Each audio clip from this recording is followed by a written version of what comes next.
Bonjour et bienvenue dans cette émission de Turf Actu Est. J'en profite pour vous souhaiter d'excellentes fêtes de fin d'année. Au sommaire, nos professionnels s'illustrent et ils gagnent un petit peu partout. Nous parlerons ensuite de l'actualité des hippodromes. Nous évoquerons un éleveur sans complexe, Jackie Guérin. Nous parlerons du programme de l'année 2022, le calendrier. Enfin, nous entrerons dans les coulisses de l'Assemblée Générale, une façon de comprendre comment l'année 2021 s'est écoulée. Excellente émission à tous.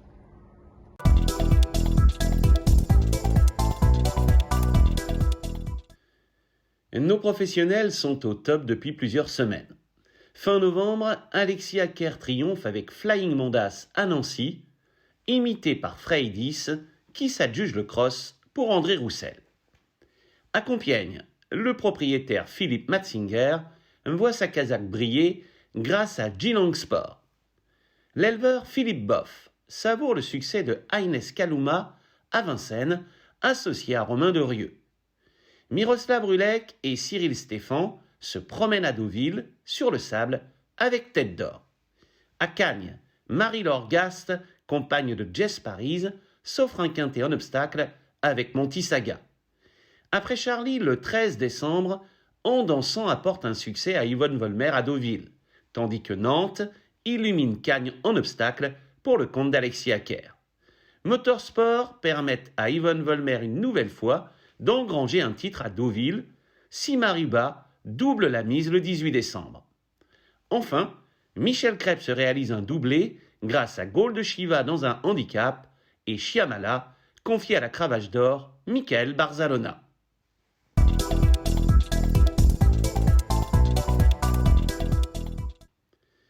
Aston Le Taureau faisait partie des attractions lors de la DER à Nancy, placée sous le signe d'un marché gourmand, une occasion de fêter Noël un peu avant l'heure. Wonderful Moon vient de rejoindre le haras de Rosier-aux-Salines, qui s'enorgueillit désormais de posséder un étalon fils du crack See the Moon. Il va tenter de produire aussi bien que It's Gino. Enfin, le bar L'Euphorie a pris ses quartiers d'hiver sur l'hippodrome de Strasbourg, ambiance garantie.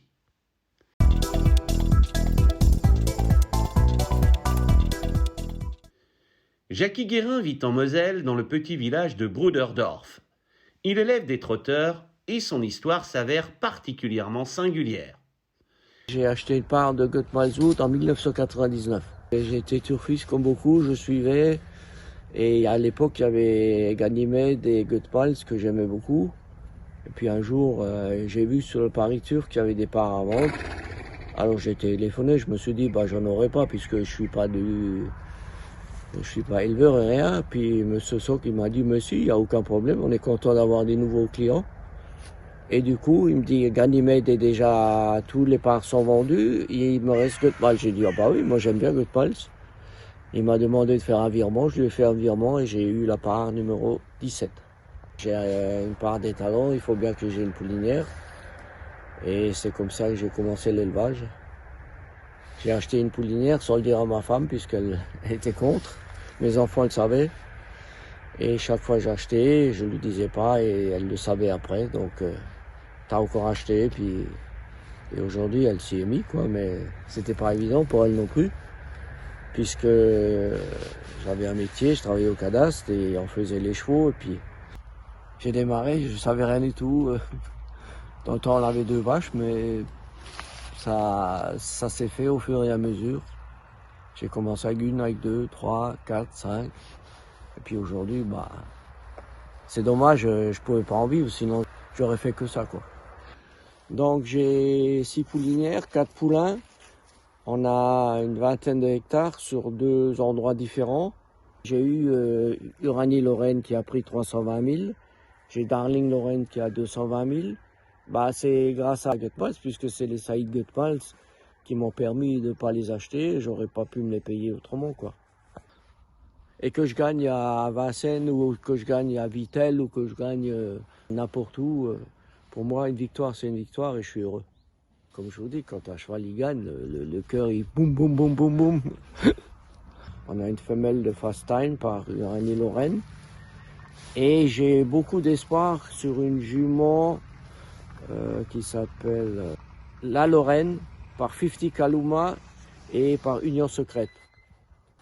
Ce qui est le plus beau cadeau, c'est quand j'attends la naissance d'un poulain. Je suis comme un gamin ou une femme qui attend un enfant, donc là on a sevré, on est nouveau pressé de voir les petits qui vont naître.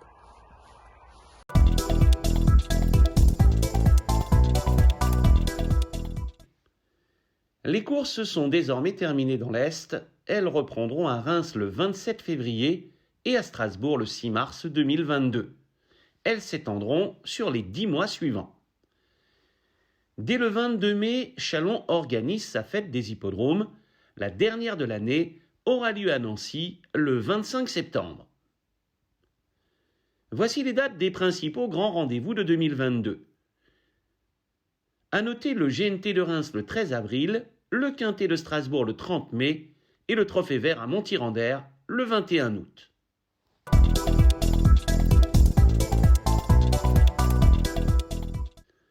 L'Assemblée générale est organisée chaque année en décembre, rassemblant les 2 présidents des sociétés mères, les présidents des hippodromes de l'Est et les membres de la fédération, ainsi que le secrétaire général de la fédération, et l'a pour but d'établir un bilan de l'année écoulée et de se projeter sur 2022. En 2021, 72 réunions ont été organisées dans l'Est.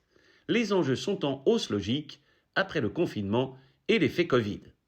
Les entrées, elles aussi, sont en hausse, à relativiser toutefois. Du côté des enjeux, le GNT de Reims et le Quintet de Strasbourg ont littéralement cartonné. En plat, Jean-Luc est sacré meilleur propriétaire et Jess Paris meilleur entraîneur. En obstacle, Daniel Houillon se classe 3e et Alexis Acker, le meilleur entraîneur de la région, obtient la 6e place au classement. Au trot, Jean-Luc, avec 12 victoires, monte sur la première marche du podium. Chez les entraîneurs, Jean-Luc Dersoir est dépossédé du titre par Jean-François Senet. J'espère que vous avez pris beaucoup de plaisir à suivre cette émission. Si c'est le cas, n'hésitez pas, cliquez sur le bouton du bas. À très bientôt dans Turf Actu Est.